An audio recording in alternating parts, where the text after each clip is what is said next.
They knew that every shot could be the last. The towers roared, the sky trembled, and yet no one abandoned their post.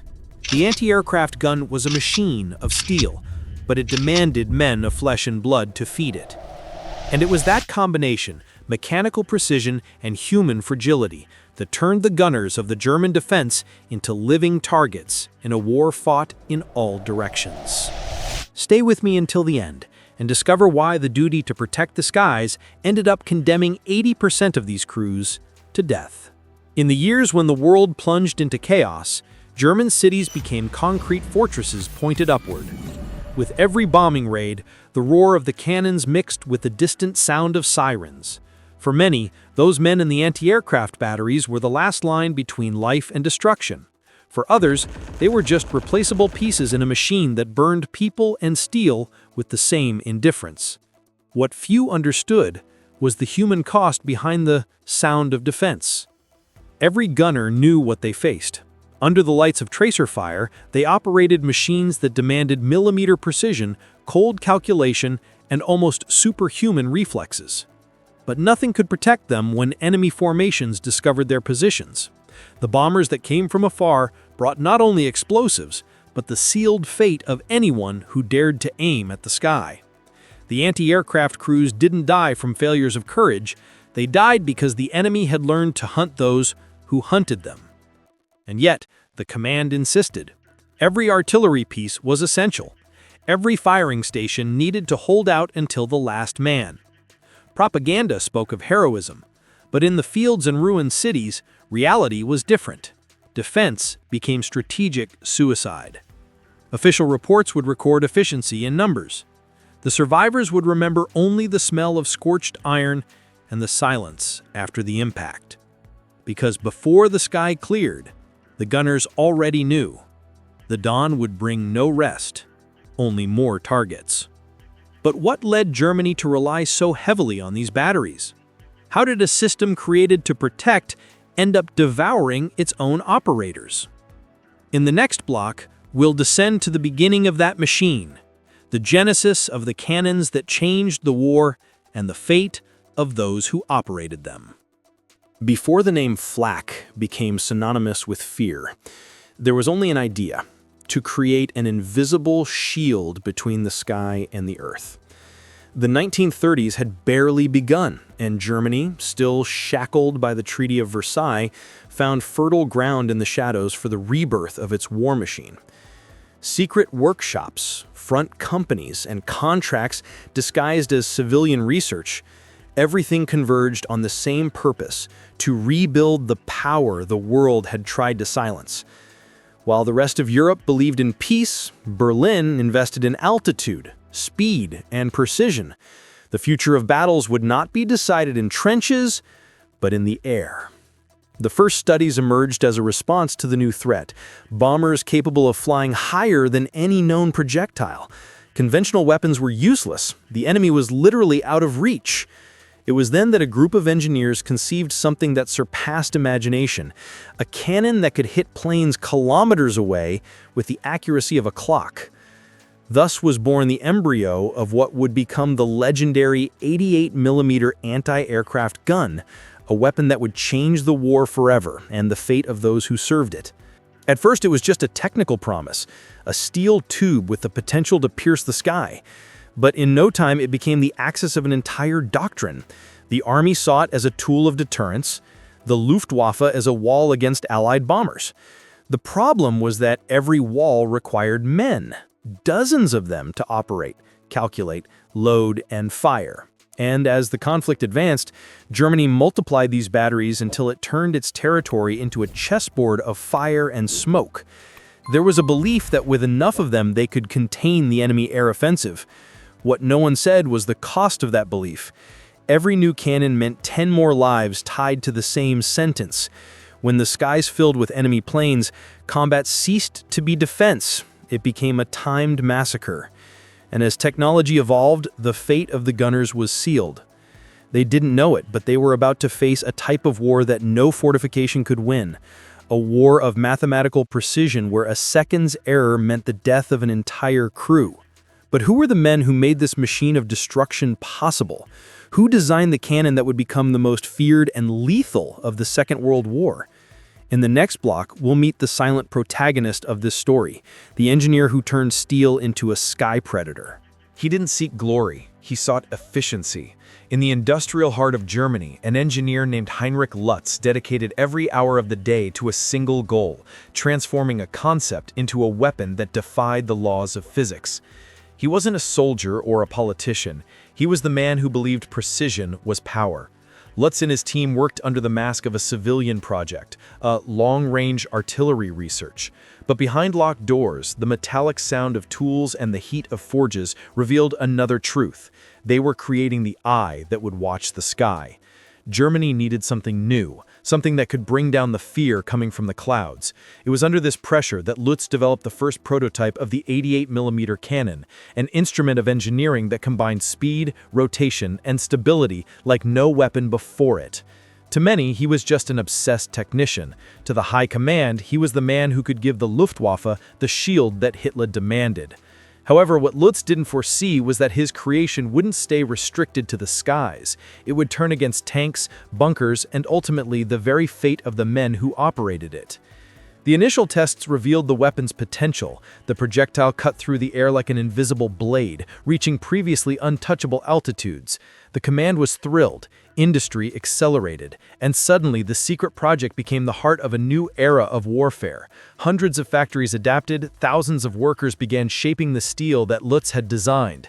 Every piece was assembled with almost surgical rigor, every cannon a child born of engineering and condemned by war. Lutz knew the weapon worked, but he couldn't imagine the human price it would exact. With every new model, precision increased, power grew, and crews had to stay increasingly exposed. Technical victory brought tactical condemnation. The machine was perfect, the operator vulnerable. And before we go on, a reminder: if you want to understand how an invention can change the course of the war and destroy the very men who serve it, subscribe to the channel and turn on the bell, because what comes next reveals the moment when Lutz's genius left the lab and was tested in real fire. It was in Spain, under the dry sun and ruins of the civil conflict, that the 88 found its first victim and discovered that the sky wasn't its only enemy. In the next block, we'll see how a test on foreign soil turned the cannon into a symbol of power and fear. The first real shot didn't happen under the flags of World War, but in the dust of the Spanish Civil War. The scenario served as a brutal laboratory where foreign powers tested weapons and doctrines under the pretext of helping political allies.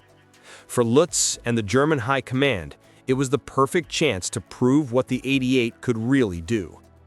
When the first cannons were unloaded, no one knew what to expect. The mountains echoed the sounds of the first battles, and among the Soviet planes and tanks supporting the Republicans, the German cannon would find the test that would seal its reputation. The troops positioned it as an air defense weapon, but the enemy came from the ground. Heavy armored tanks advanced through the hills, ignoring shots from conventional weapons. When the local commander ordered the 88s to aim horizontally, history changed. The shot pierced the first vehicle as if it were paper. The second exploded in flames, and in minutes the battlefield turned into a metallic graveyard. The cannon had proven something no one anticipated. It wasn't just the terror of the skies, but also the predator of the ground. The news traveled fast to Berlin. The command was ecstatic. An experimental prototype had proven effective on multiple fronts, and the success fed the belief that the 88 was more than a weapon.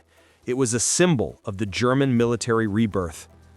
What no one noticed at that moment was the irony that would seal its fate. The more effective it became, the more vital it was. And the more vital, the more vulnerable those who operated it became. Every successful test meant more production, more batteries, more men trained to feed that machine. The weapon born as a shield became a magnet for enemy fire. And in the Spanish plains, a pattern was established. After every victory came retaliation. Targeted bombings, coordinated attacks, hunts for artillery positions. The 88 operators were learning the first and cruelest lesson of modern war. efficiency attracts destruction. The final report of the Spanish mission would be classified as a technical triumph. But in the margins of the documents, among officers' notes and field testimonies, one phrase appeared repeatedly: high crew losses. An omen, a warning ignored. And it was with that warning in hand that Germany marched toward 1939. In the next block, we'll see how the 88 left the test trenches and became the pillar of the Third Reich's air defense, and the beginning of the end for those who served it. When the new conflict began in 1939, the 88 was no longer an experiment, it was a doctrine. The German command had understood its potential and decided to multiply it across the territory. Every Wehrmacht mobile unit carried at least one piece, and in cities, towers, and open fields, fixed batteries arose, aligned like steel columns pointed at infinity. The reasoning was simple. Dominating the sky meant dominating the future. The problem was that this future would come covered in smoke, blood, and static. The strategic reaction was immediate. Hitler and Göring ordered the 88 to become the backbone of air defense, and with that, thousands of men were hastily trained. The goal was simple: to shoot down as many planes as possible at any cost. Every crew learned to operate like a living gear. The observer calculated altitude, the commander coordinated fire, and the loader fed the cannon like feeding a hungry god. But the discipline and efficiency that made the machine precise were the same that condemned it. The more rigid the protocol, the more predictable their positions. And the more predictable, the more vulnerable to Allied offensives. At first, the results seemed to justify the sacrifice. The skies filled with debris from enemy bombers, and every kill was celebrated as a national victory. But Allied strategists learned quickly. They identified firing patterns, reload times, and began hunting batteries with coordinated attacks. The game had changed. The sky hunters became prey. Meanwhile, Lutz watched from afar as his creation transformed. What had been conceived as a precision weapon became an execution field. He knew the crews were dying at alarming rates, but the political and military machine no longer allowed retreat. Production continued, propaganda celebrated, and the reports, increasingly cold, mentioned only acceptable casualties. The order was clear: keep firing no matter the cost. The real price of that decision would still be paid. And when the enemy brought the war inside Germany, the sky ceased to be just the battlefield, it became the sentence itself. In the next block, we'll see how the execution of this strategy, methodical, mathematical, and relentless, turned every cannon into a deadly trap for those who operated it. The execution of the plan was a cold and precise choreography. Radar, acoustic observers, mechanical computers, and synchronized batteries working like a single organism. When the sirens sounded, entire crews rushed to predetermined positions, deployed, locked the cruciform mount, and calibrated angles with a speed that seemed automatic, and was. Every function had a timed duration. Every failure, no matter how small, could cost lives. In theory, centralized control increased lethality. In practice, it turned every firing point into an easy target to identify. Location techniques evolved alongside the cannon itself. The Allies began mapping firing patterns, correlating shrapnel in the air with ground coordinates, and with that, plotting direct attack routes to the batteries. Suppression bombings, timed charge blocks, and fighter bomber sorties began to open the avenue of fire precisely where there had once been organization and discipline. Logistics also betrayed survival. To maintain a high rate of fire required a constant stock of heavy projectiles, supplementary crews, near-continuous repairs, and robust communications between observation posts and calculation centers. Supply lines became targets. Mobile pieces, though towable, were bulky and slow to conceal effectively. In strategic depth, the Allied advance turned refuges into traps. Batteries that once could retreat were surrounded by troops and by the very skies they should protect. When the enemy dominated the night or controlled approach routes, mobility became an illusion. The technology meant to protect began to expose. Modern control centers, true analog computers calculating interception predictions, facilitated counter-battery actions because they centralized information in a single point recognizable by enemy observers. Moreover, advances in electronic countermeasures, jammers, and signal confusion tactics rendered many aiming systems useless. The result was increased detection time and greater exposure before the first shot. The enemy learned to synchronize attacks. Some came to neutralize radar, others to destroy loaders, still others to eliminate the men who remained. On the human front, the impact was brutal. Endless shifts, constant psychological pressure, and a growing sense of being a target, not just from planes, eroded reaction capacity. When an Allied bombing approached, the order was to keep the peace. Leadership in the anti-aircraft batteries wasn't measured by ranks, but by the ability to remain calm while the world collapsed around them. The commanders of these units knew they weren't leading ordinary soldiers. They were leading men who faced the enemy head-on, without cover, without time to hesitate. Every order had to be given in seconds. Every gesture could decide if they'd live another minute. The officer's firm voice, echoing amid the roar of engines and the crash of steel, was the only thread holding cohesion together. When communications failed and the radio went silent, the leader's gaze replaced any command. But there was also the human side: exhaustion, fear, the awareness that death came not as a surprise, but as routine. Many of these commanders knew their positions wouldn't withstand the next attack, and yet they stayed. Leadership in the batteries was made of sacrifice and stubbornness. There was a sense of duty, but also a silent loyalty. No one abandoned the weapon while a comrade stood. It was the ethics of steel, forged in fire and resignation. Attack, always attack, they said, even when attacking meant just gaining more seconds before the end. Among the young operators, an almost mechanical faith emerged. They believed that if they did everything right, if they calculated the angles, adjusted the sight, followed protocol, they might escape. That belief sustained discipline. The High Command exploited it, feeding a narrative of heroism.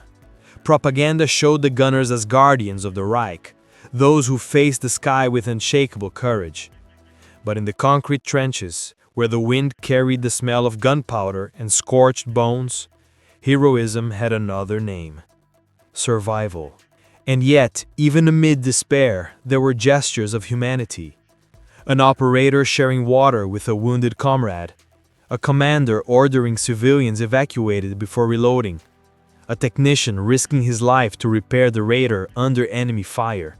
These fragments of morale sustained the machine longer than any order could, because in the end, war isn't just about who wins, it's about who endures.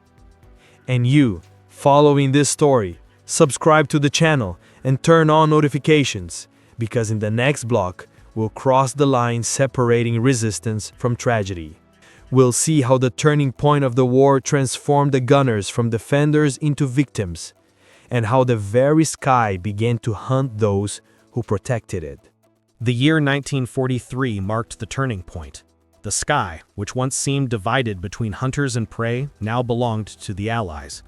Waves of bombers were endless, and with them came a new era of calculated destruction. The enemy no longer attacked isolated targets, they attacked entire systems. Anti-aircraft cannon batteries were tracked, mapped, and eliminated before they could even fire. Germany had turned its gunners into pillars of defense, but now every pillar was a beacon for the enemy. The 88, symbol of precision and power, had become the center of a firestorm. In the cities, the flak towers roared night and day. The sound of cannons blended with the wail of sirens, and the skies seemed to boil. Every shot opened a black cloud in the air, a metallic wound that betrayed the battery's position. The cycle was cruel. The more they fired, the more they attracted attack. The crews knew it, but there was no choice. Abandoning the cannon meant opening the path for bombers to reach factories, hospitals, and entire neighborhoods. And so staying at the peace was both an act of courage and resignation. The Allies, now with advanced radars and proximity bombs, broke the German technical advantage. Reaction time between shot and impact had fallen from minutes to seconds. Many gunners couldn't even take cover before the enemy return swallowed them. Defense towers turned into concrete tombs, and every victory cost too much to celebrate. The effectiveness of defenses plummeted as human casualties multiplied. The calculation became tragic, sometimes 10,000 shots to down a single plane, and dozens of lives lost in the process. But the most terrifying was yet to come. When the Eastern Front collapsed and Allied armies began encircling the Reich's heart, the gunners lost even the sky they swore to protect. Batteries were bombed from ground and air, communications collapsed, and many were forced to fight as improvised infantry. Those who once defended the skies now fired at tanks mere meters away. It was the end of technical illusion, the collapse of engineering before the weight of human reality. And amid that chaos, something unthinkable happened. The weapon created to aim high turned into the terror of the fields. In the next block, you'll understand how the 88, born to down planes, became the supreme tank predator and the symbol of a war that devoured its own creators.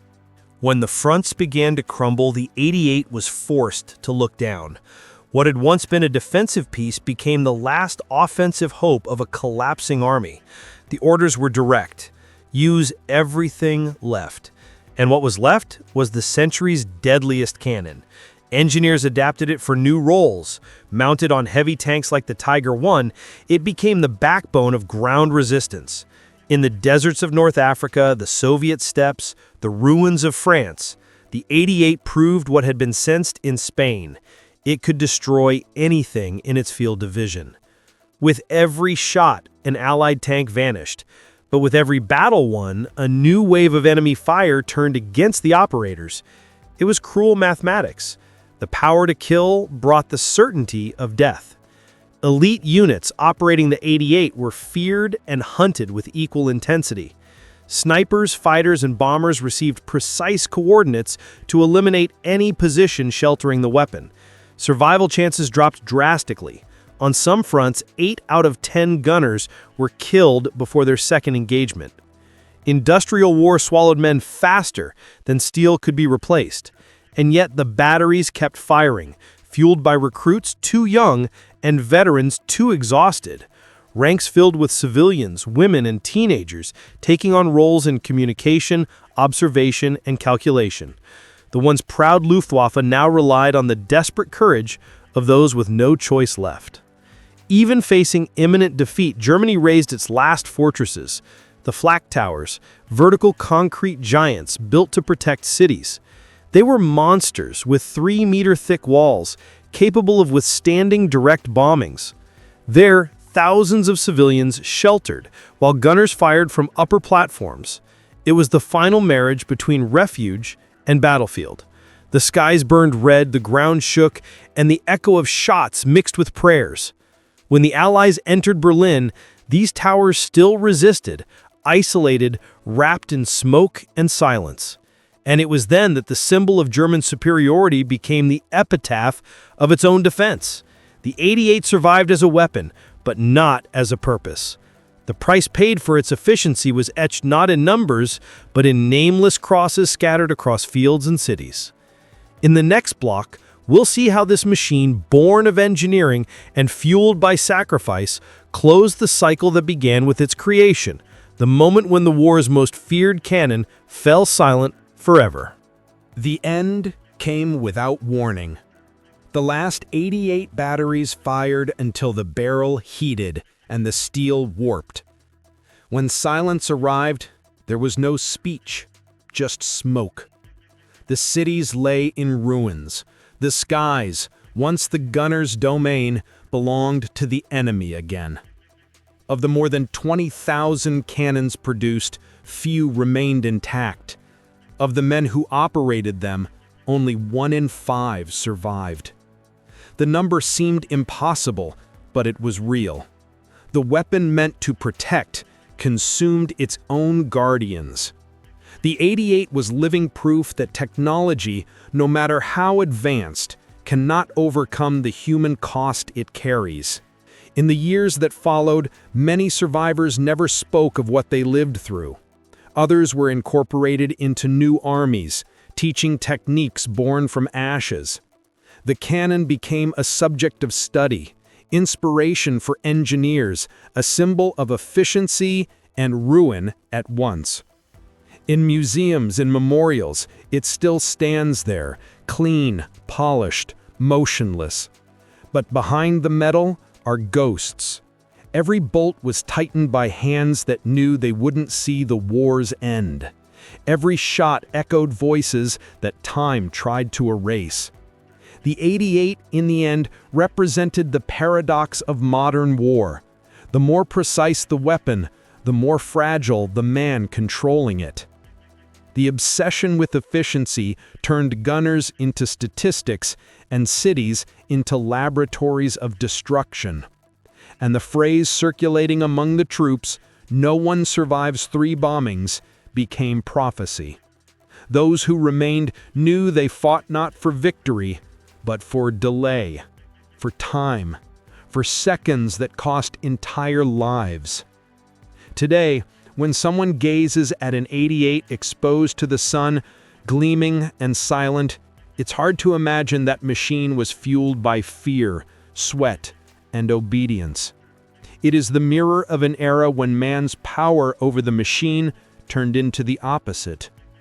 And if you've made it this far, subscribe to the channel, because stories like this deserve to be told, not to glorify, but to remember. The skies turned blue again, but the lesson was etched forever. War is the only place where perfection turns into a sentence. And that was how the Second World War's most feared cannon fell silent, along with 80% of those who served it.